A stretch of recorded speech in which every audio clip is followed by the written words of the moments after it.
The widow stood at the edge of the cemetery, her black dress stark against the desert landscape, and everyone in Salt Lake City whispered that Amelia Preston would never smile again after burying her husband and infant daughter in the same week.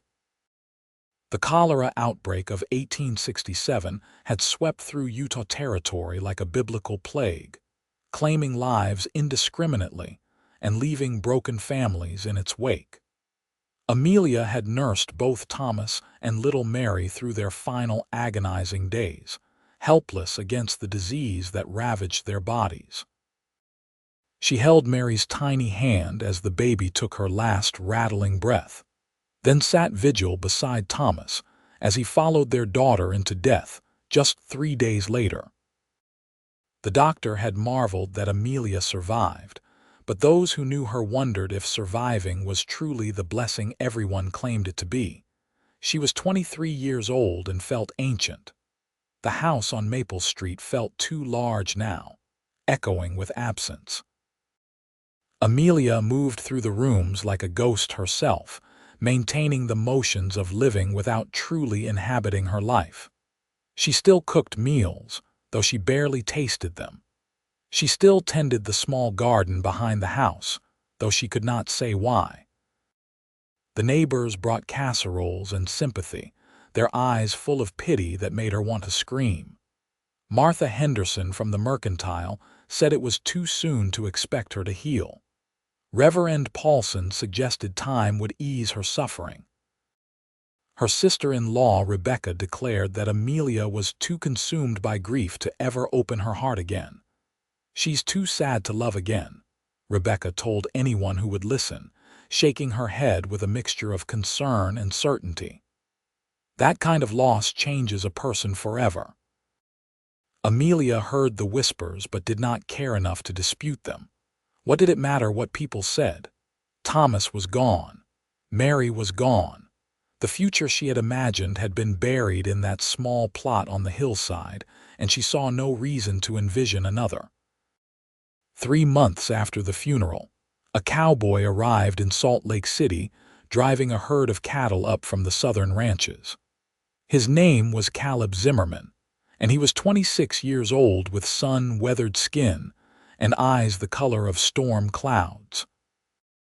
He had worked cattle drives from Texas to Montana, lived more of his life under open sky than under roof, and carried himself with the quiet confidence of a man who knew his own capabilities and felt no need to prove them to others. He rode into town on a Saturday afternoon, dust-covered and trail-weary, leading his horse toward the livery stable. The animal had picked up a stone and was favoring its right foreleg. Caleb spoke softly to the horse as he examined the hoof, his voice a low murmur of reassurance. Amelia happened to be walking past, returning from the general store with flour and sugar. She would not have noticed the cowboy at all except that his horse whinnied in distress, and the sound reminded her so sharply of Mary's cries during her illness that she stopped walking, frozen on the boardwalk. Caleb looked up at the sound of her sharp intake of breath. Their eyes met across the dusty street. For a moment that seemed to stretch longer than it should have, they simply looked at each other. He saw a young woman with dark blonde hair pulled back severely, a face that might have been beautiful if it were not so drawn with sorrow, and eyes that held an emptiness that unsettled him. She saw a stranger, tall and lean, with dark hair that needed cutting and a gentleness in his hands as he tended his horse. Then, Amelia turned away and continued walking, and Caleb returned his attention to his horse's hoof, and the moment passed. But Caleb Zimmerman found himself thinking about the sad-eyed woman as he removed the stone and led his horse into the stable. He asked the livery owner about her casually, the way men ask about people in unfamiliar towns. "That's Amelia Preston," old Jim Carter said, forking fresh hay into the stall. "Widow. Lost her husband and baby girl to cholera back in summer. Tragic business. She's been like a walking shadow ever since. Folks worry about her." Caleb nodded slowly, filing the information away. He had seen grief before, had carried his own share of it. His younger brother had died in a ranch accident when Caleb was 19, and he understood how loss could hollow a person out from the inside. He stayed in Salt Lake City, longer than he had planned. There was work to be found on the ranches outside town, and the foreman at the Double R spread needed experienced hands for the winter. Caleb signed on, taking a room at the boarding house run by a widow named Mrs. Callahan. The room was small but clean, with a window that overlooked Main Street. From that window, he sometimes saw Amelia Preston walking to the general store or the post office, always alone, always dressed in morning black, moving through the world like she was not quite part of it.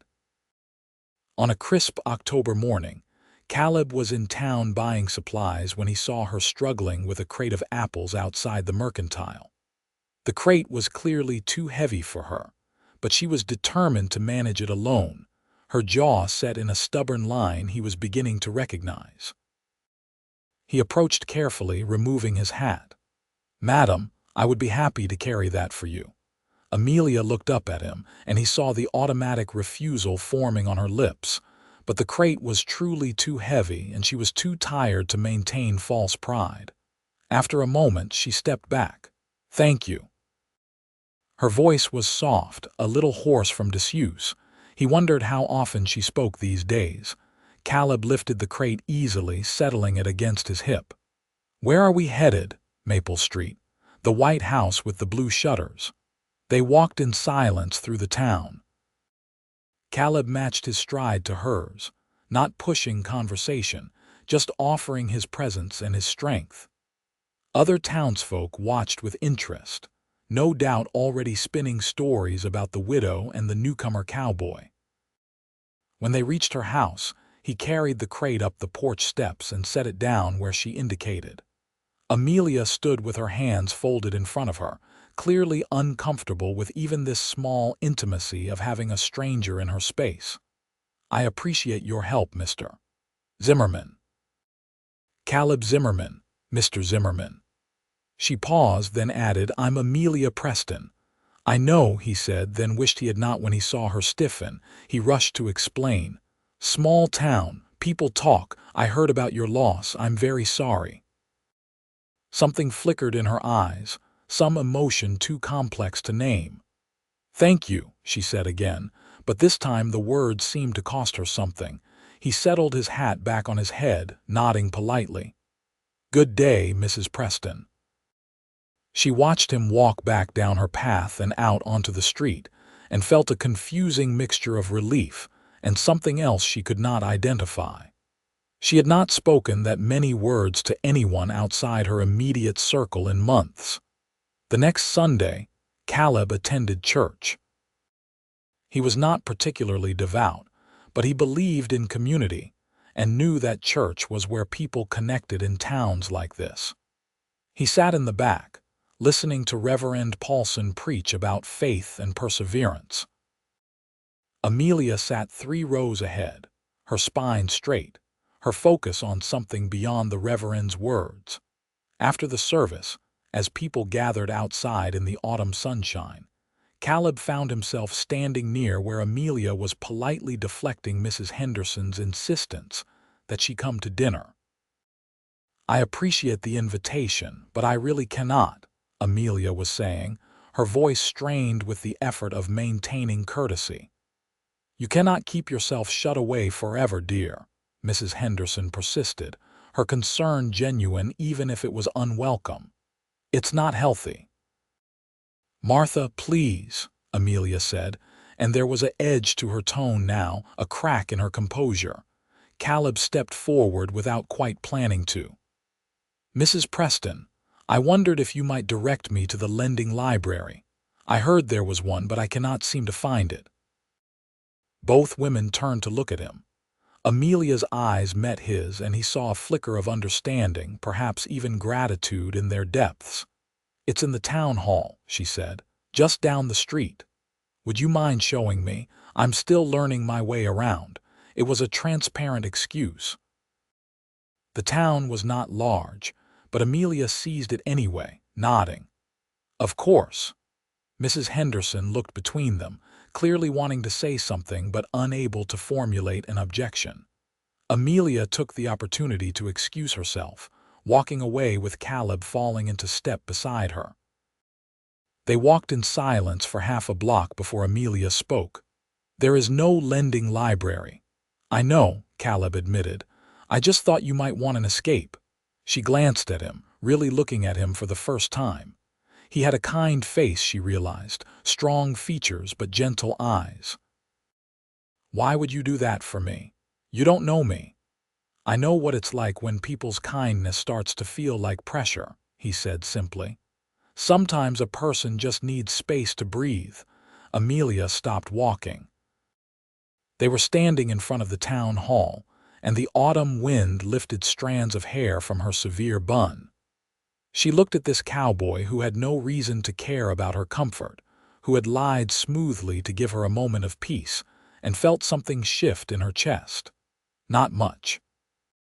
Just a small crack in the ice that had encased her heart. "Thank you, Mr. Zimmerman." "Caleb," he said. "Just Caleb." "Caleb," she repeated, testing the name. "I should get home." "May I walk with you?" She should say no. She should maintain the walls she had built, should keep herself separate and safe in her grief. But she found herself nodding instead. They walked back to Maple Street together, not speaking much, but the silence felt different than the oppressive quiet of her empty house. It felt almost peaceful.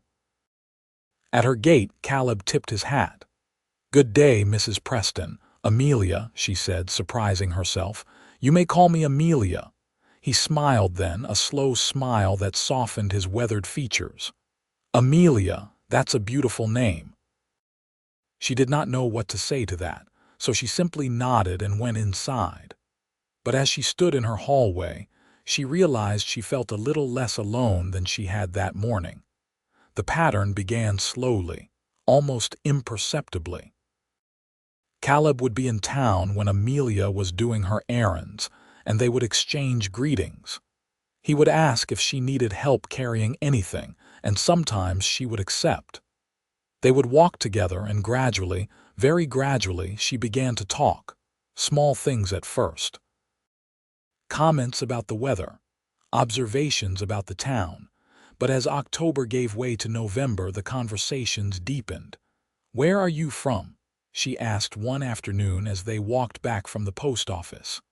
"Texas originally," Caleb said, "but I've worked all over.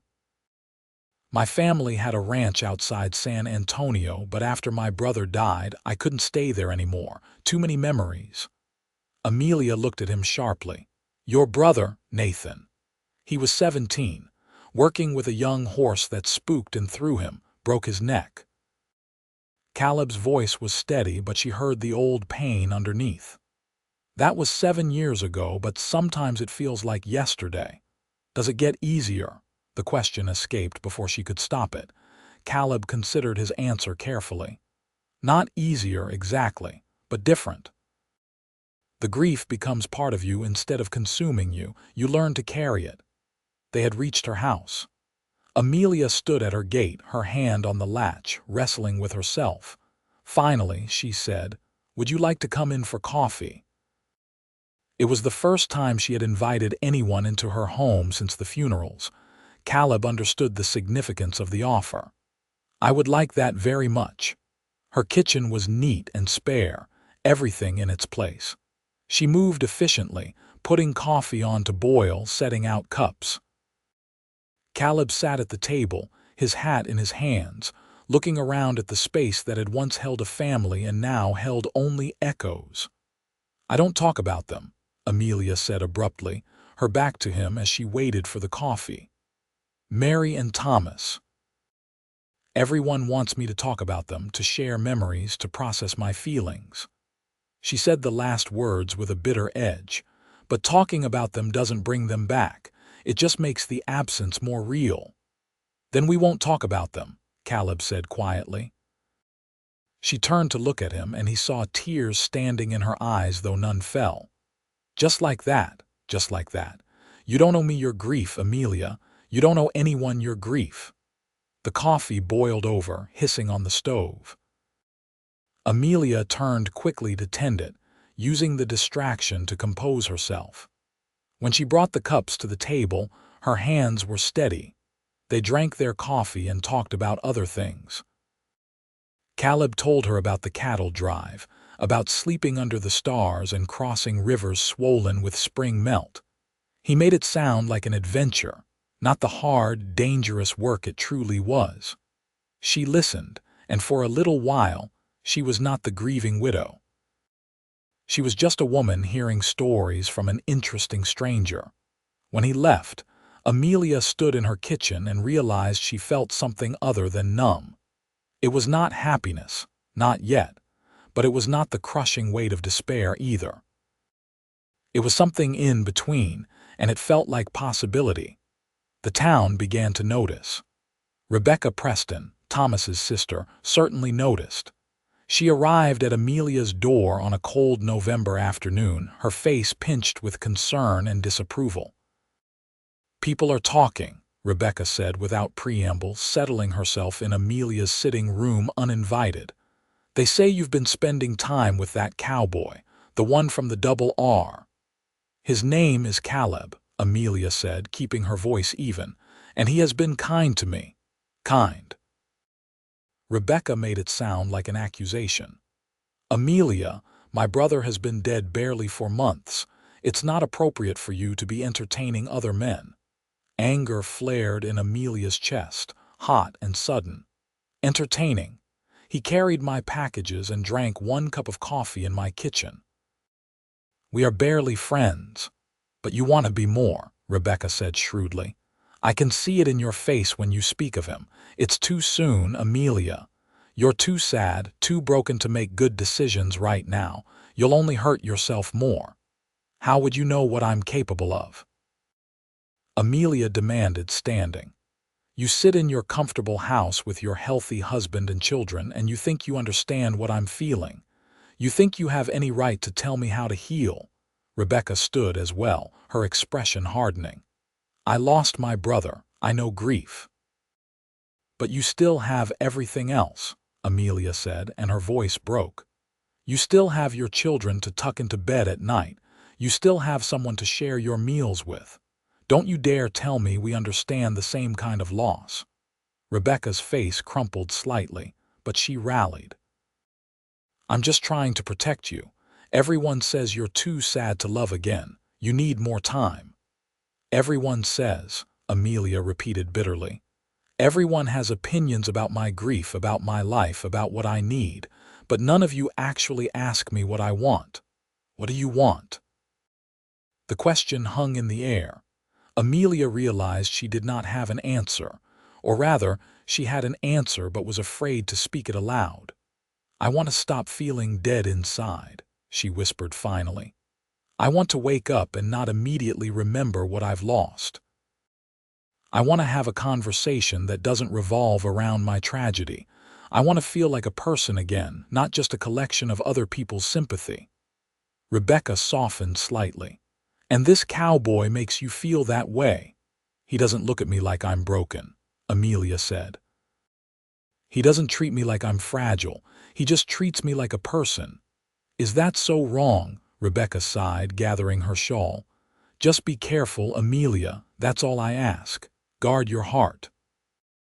After she left, Amelia stood in her sitting room and wondered if her heart was even still intact enough to need guarding.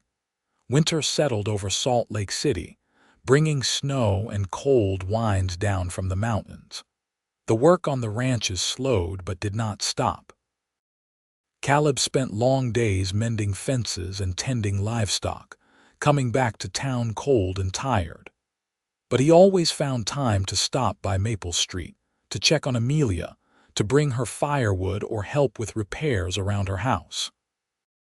"You don't have to keep doing this," she told him one afternoon as he fixed a loose shutter. "I can hire someone." "I know you can," Caleb said, not pausing in his work, "but I like doing it." "Why?" He climbed down from the ladder and looked at her directly. Because I like spending time with you. Because when I'm working on your house, I know you're warm and safe. Because it makes me happy to help you. Do I need more reason than that?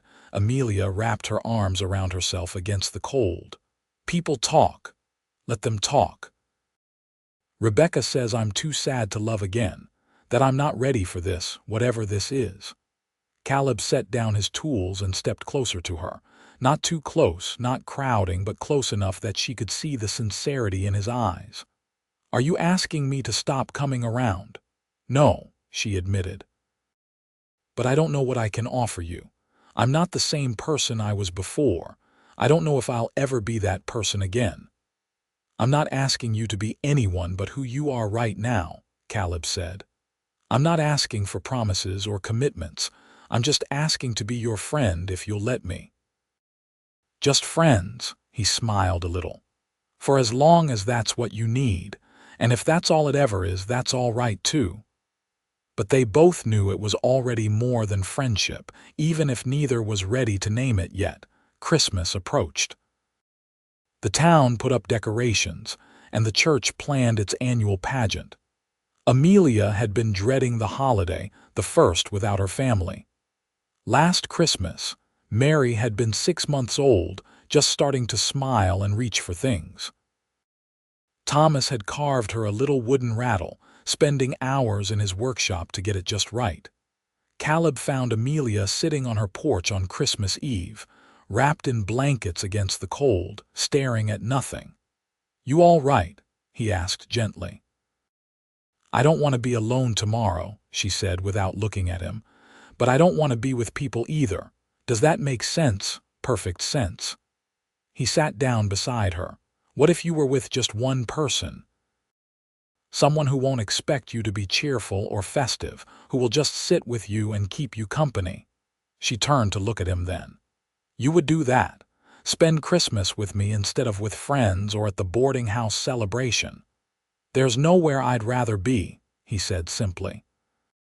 So on Christmas Day, Caleb came to Maple Street with a basket of food Mrs. Callahan had prepared. Amelia had made a simple stew.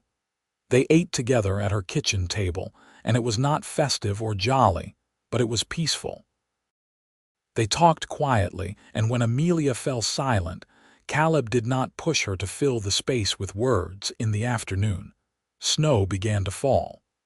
They sat in her sitting room, watching it through the window. Amelia found herself telling him about Mary's first Christmas, about Thomas's terrible singing voice when he tried to sing carols. He couldn't carry a tune to save his life, she said, and there was a smile in her voice, small but genuine. But he sang anyway, because he knew it made me laugh.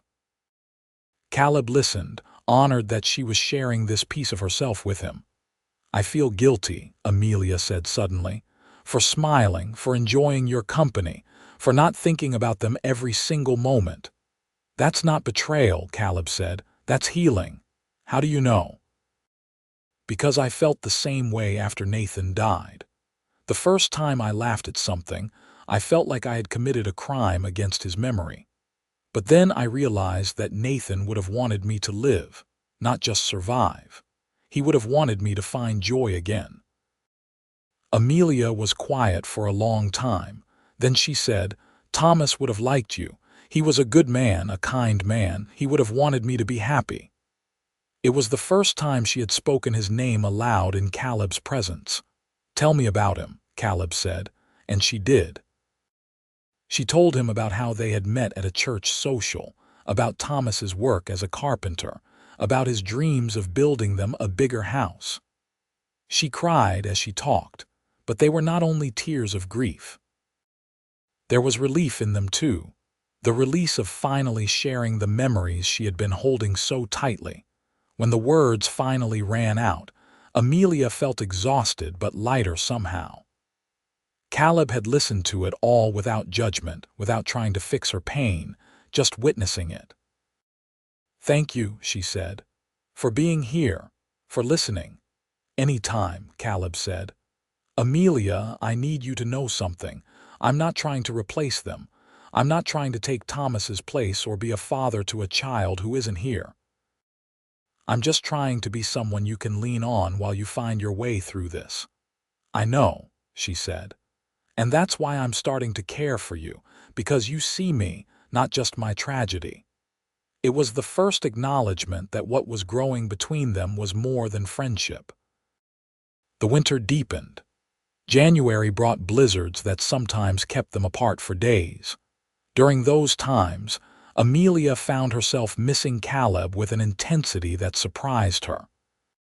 When the weather cleared enough for him to visit, she greeted him with a warmth that had been absent from her life for so long. They established routines. Sunday dinners together after church. Evening walks when the weather permitted. Quiet hours in her sitting room, reading or talking or simply being together. The town continued to gossip, but Amelia found she cared less and less what others thought. Rebecca confronted her again in February. "Are you in love with him?" Amelia considered the question carefully. "I don't know. I'm not sure I remember what love feels like, but I know that I'm happier when he's around. I know that I think about the future again when before I could barely survive the present.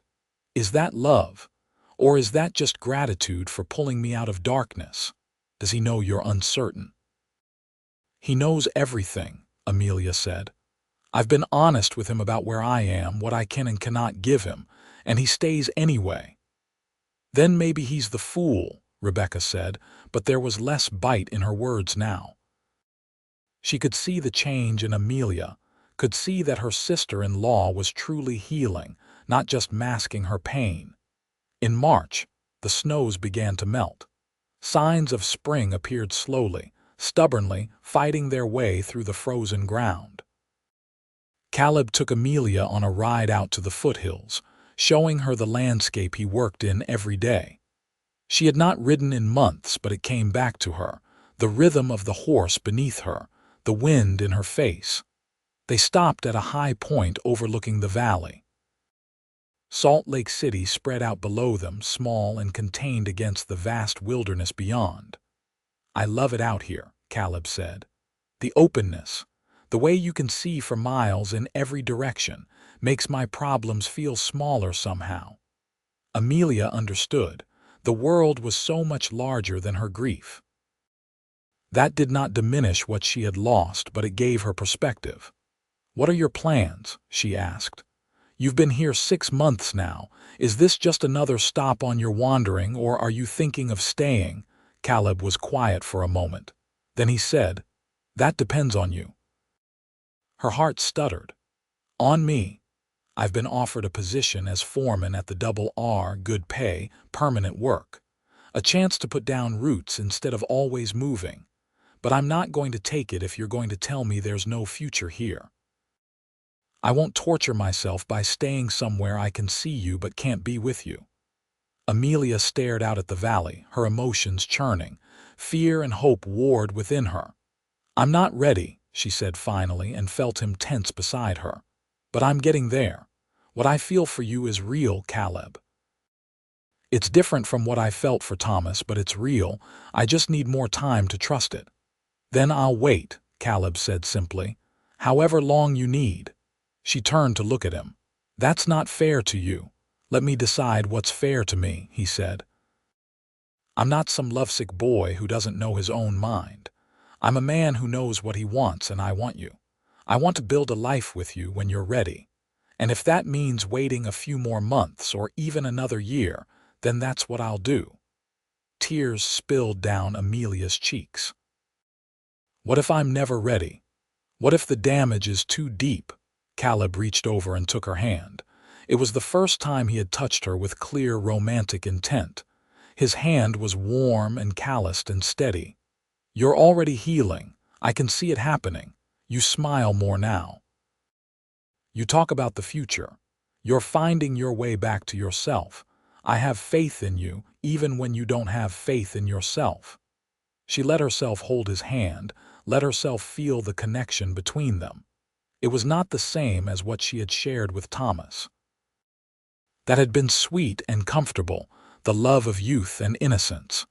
This felt harder won, deeper, born from understanding and choice rather than easy affection. "Then I'll wait until you're ready," Caleb had said, and he meant it. April brought warmth and renewal. The desert bloomed, showing colors Amelia had forgotten existed. She started tending her garden again, not just out of habit but with actual purpose. She planted flowers alongside the vegetables, choosing bright colors that made her think of hope. Caleb helped her, working the soil beside her, their hands dirty and their conversation easy. These were the moments she treasured most, the simple companionship, the shared labor, the building of something together. One afternoon, as they planted roses along her fence, Amelia said, "I went to the cemetery yesterday, first time since the funeral." Caleb kept working, but she knew he was listening intently. "I talked to them," she continued. "To Thomas and Mary, told them about you, about how I was feeling." She paused, pressing soil around a root ball. "I think I was waiting for guilt, for some sign that I was betraying them, but all I felt was peace, like they were giving me permission to move forward." "What do you think that means?" Caleb asked gently. "I think it means I'm ready," Amelia said. She sat back on her heels and looked at him. "I think it means I've been falling in love with you for months now, and I was too scared to admit it." Caleb went very still. "Amelia, I love you," she said, and the words felt like freedom. "It's not the same love I had before, but it's real and it's true and it's yours if you still want it." He crossed to her in 3 strides, pulling her to her feet. His hands cupped her face, thumbs brushing away the tears she had not realized were falling. "If I still want it." "Amelia, I've been waiting for you to say that for so long. I love you too. God, I love you." He kissed her then, and it was gentle and sweet and full of promise. Amelia felt something inside her open up, some final locked door swinging wide. She kissed him back, her hands fisting in his shirt, anchoring herself to this moment, this man, this new beginning. When they finally broke apart, both breathing hard, Caleb rested his forehead against hers. "Will you marry me?" she laughed, startled. "Now, right now in the middle of my garden." "Well, not this second, but soon.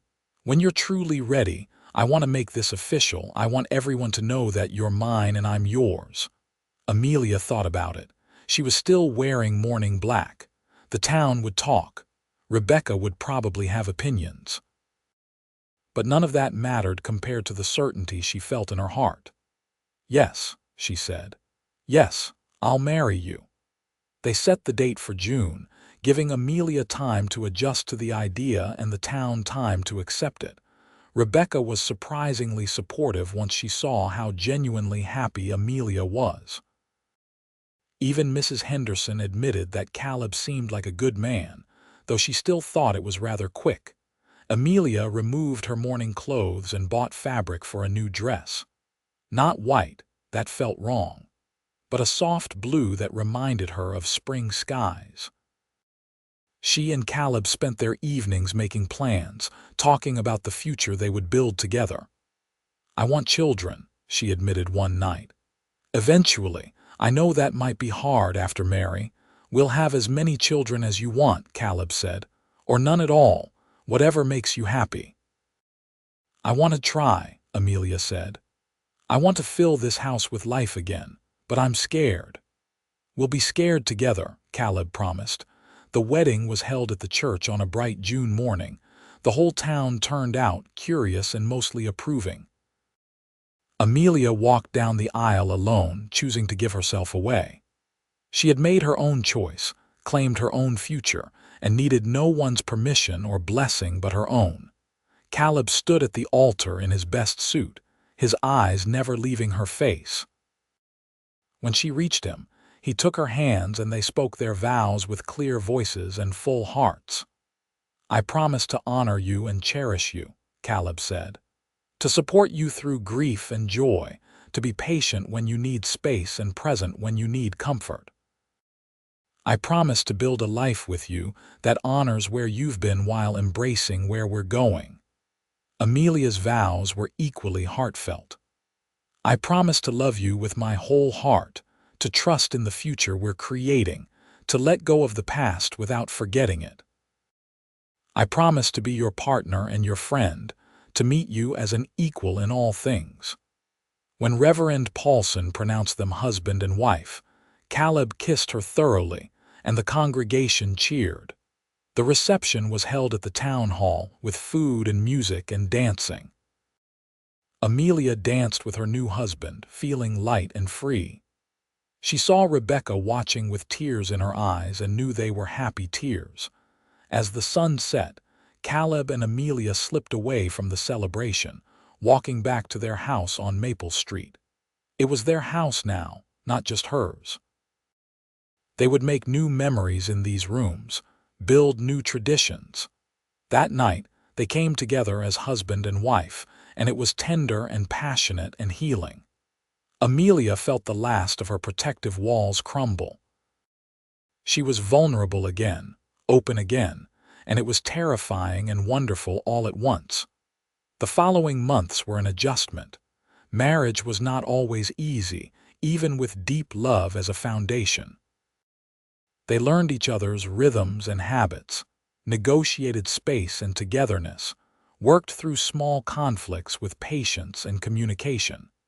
Caleb took the foreman position at the Double R and proved himself invaluable. He had a gift for managing both animals and men, and the ranch prospered under his direction. Amelia continued to tend her garden and began taking in sewing work, enjoying having a skill to contribute.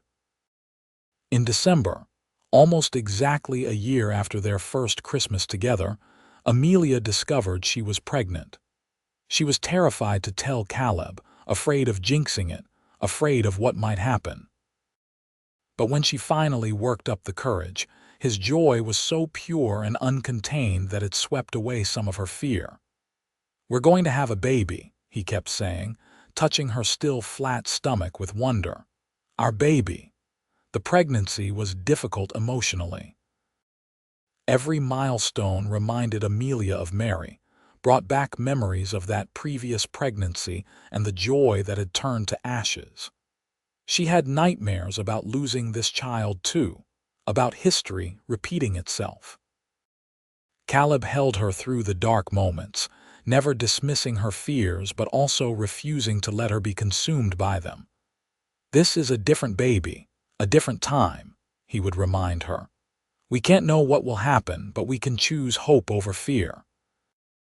He was right, though it took Amelia a long time to internalize that lesson. In August of 1869, their son was born.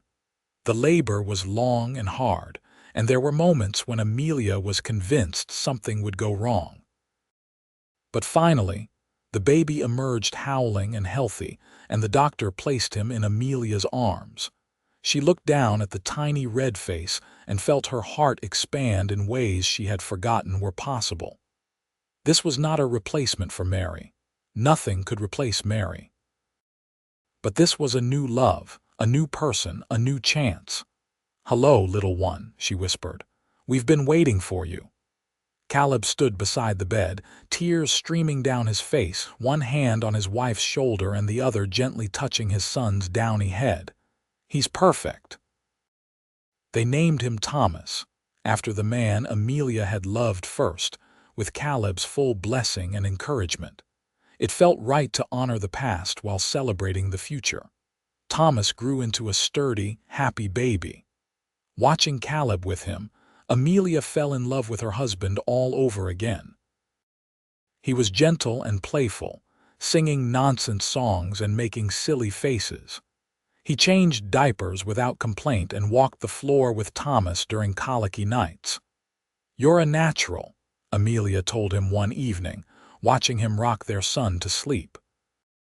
"I'm doing what I saw my father do," Caleb said. "Showing up, being present, loving without reservation." When Thomas was 6 months old, Amelia realized she was pregnant again. This time the fear was less overwhelming. She had proof that good outcomes were possible, that not all babies were lost. Their daughter was born in May of 1871, an easy birth compared to Thomas. She had Amelia's blonde hair and Caleb's gray eyes, and a temperament that was pure sunshine from the start. They named her Rose, after the flowers that bloomed each spring along the fence, symbols of renewal and hope. The house on Maple Street filled with noise and life. Toys scattered across floors. Laundry hung on lines in the backyard. Laughter echoed through rooms that had once held only silence and grief. Amelia had never forgotten her first family. She told Thomas and Rose about their namesakes, shared memories of Mary and the first Thomas, kept their pictures on the mantel. But the pain had transformed into something gentler, a sweet ache rather than a consuming agony. On what would have been Mary's 5th birthday, Amelia took flowers to the cemetery. Caleb came with her, holding baby Rose while Thomas toddled among the headstones, too young to understand where they were. Amelia knelt beside the small grave, arranging the wildflowers she had picked. "I'm happy," she told her daughter. "I didn't think I would ever be happy again, but I am. I hope wherever you are, you're happy too." Caleb's hand settled on her shoulder, warm and steady and real. She looked up at him, at this man who had waited for her to heal, who had loved her through her brokenness and into her wholeness. "Ready to go home?" he asked gently. Amelia stood, brushing dirt from her skirt. She took one last look at the graves, then turned toward her husband and children, toward the life they were building together. "Yes, let's go home." Years passed, bringing both joys and challenges. The Double R Ranch expanded, and Caleb eventually bought a partnership share. They built a larger house on land adjacent to the ranch, though Amelia kept the house on Maple Street, renting it to young families just starting out. They had 2 more children, a son named Nathan, after Caleb's brother, and another daughter, Lily. Their home was chaotic and loud and full of love. Amelia took up teaching, first informally in her home, then in the town's growing school. She found she had a gift for it, for helping children discover their potential. Caleb joked that she had the patience of a saint, managing both their own children and a classroom full of others. On their 10th wedding anniversary, Caleb took Amelia back to the spot in the foothills where he had first told her he would wait for her. They rode out in the early morning, leaving the children with Rebecca, who had become a doting aunt and grandmother figure. "Do you remember what I said to you here?" Caleb asked as they stood looking out over the valley. "You said you'd wait until I was ready," Amelia replied, slipping her hand into his. "You said you had faith in me." "Best decision I ever made," Caleb said. "Waiting for you, loving you. Building this life with you." Amelia leaned against him, fitting into his side the way she had learned to do over a decade of marriage. "They told me I was too sad to love again. They said I was broken beyond repair." "You were never broken," Caleb said firmly. "You were grieving." "There's a difference." "I know that now," Amelia said, "but I needed you to know it first. I needed someone to see past the grief to the person I could become." They stood together in comfortable silence, watching the sun climb higher in the sky. Below them, Salt Lake City was waking up, smoke rising from chimneys, people beginning their days. "You ever regret it?" Amelia asked quietly. "The waiting. The difficulty of loving someone with so much baggage." Caleb turned her to face him, his hands on her shoulders, his gray eyes serious. "Not for a single second. You were worth every moment of waiting. You are worth every challenge. Loving you has been the greatest privilege of my life." Amelia felt tears prick her eyes, but they were happy tears. "I love you so much, more than I ever thought I could love again." "I know," Caleb said, pulling her close. "And I love you, always have, always will." They rode back to town as the day warmed, talking about everything and nothing, comfortable in the way of people who had built a life together through patience and faith and stubborn, enduring love. When they arrived home, their children rushed out to greet them. Thomas, now 11, helped his father with the horses. Rose, 9, was full of stories about what they had done with Aunt Rebecca. Nathan, 6, showed off a scraped knee from some adventure. Lily, just 4, demanded to be picked up and cuddled. Amelia gathered Lily into her arms, breathing in the scent of her hair, feeling the solid weight of her. This was her life now. This noise and chaos and overwhelming love. It was nothing like she had imagined when she was 23 and broken by loss. It was better. That evening, after the children were in bed, Amelia and Caleb sat on their porch watching the stars emerge. His arm was around her shoulders. Her head rested against his chest, rising and falling with his breathing. "Tell me the story again," she said, a smile in her voice. "What story?" "The one about the sad widow and the patient cowboy." Caleb chuckled, the sound rumbling through his chest. "Well, there was this woman, you see. Most beautiful woman I'd ever seen, though she didn't know it. She was carrying the weight of the world on her shoulders, drowning in grief. And there was this cowboy," Amelia continued, picking up the story they had told many times to their children, "who was too stubborn to know when to give up." "Not stubborn," Caleb corrected gently. "Faithful. He could see what she couldn't see yet, that she was strong enough to survive, that she had enough love left in her heart to build a new life." "Everyone told her she was too sad to love again," Amelia said. "But the cowboy said he would wait until she was ready," Caleb finished. "And he did, and she was, and they lived happily ever after." "It's a good story," Amelia said contentedly. "The best," Caleb agreed, "because it's true." They sat together in the gathering darkness, two people who had found each other in the aftermath of loss and built something beautiful from the ruins. The grief that had once defined Amelia was still part of her story, but it no longer consumed her narrative. She had learned that healing was not betrayal, that loving again was not forgetting, that the human heart had a remarkable capacity for renewal. The stars wheeled overhead, constant and eternal. Somewhere in the house, one of the children called out in sleep, and Amelia stirred, maternal instinct pulling at her. But the cry settled without intervention, and she relaxed again into her husband's embrace. This was her happily ever after. Not the one she had imagined in her youth, but one earned through pain and patience, built on a foundation of genuine understanding and hard-won hope. It was not perfect. There were still hard days when old grief surfaced unexpectedly, when memories caught her off guard. But there was also joy and laughter and love in abundance. The cowboy had waited, just as he had promised. And the sad widow had healed, slowly and imperfectly but truly.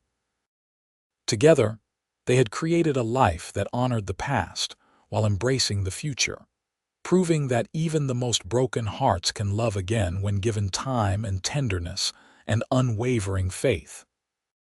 As they finally rose to go inside, to check on sleeping children and bank the fires and prepare for another day, Amelia paused to look back at the night sky. She thought of all the people she had lost, all the grief she had carried, all the dark moments when she could not imagine ever feeling whole again. And then she thought of Caleb's steady presence, his patient love, his refusal to give up on her even when she had given up on herself. She thought of their children, each one a miracle, each one proof that life continues and love endures. She thought of the woman she had become, stronger and deeper than the girl she had been, tempered by loss but not destroyed by it. They told her she was too sad to love again, but they were wrong. She had loved and lost, and loved again. And in doing so, she had discovered that the human spirit is far more resilient than it seems, that healing is always possible, and that sometimes the greatest love stories are the ones that begin in the depths of grief and climb slowly, stubbornly, beautifully toward the light. Inside their home, surrounded by the evidence of the life they had built together, Amelia Zimmerman smiled at her husband and knew, with absolute certainty, that she was exactly where she was meant to be. The journey had been long and painful, but it had led her here, to this moment, to this man, to this beautiful, imperfect, perfectly whole life. And that was worth everything.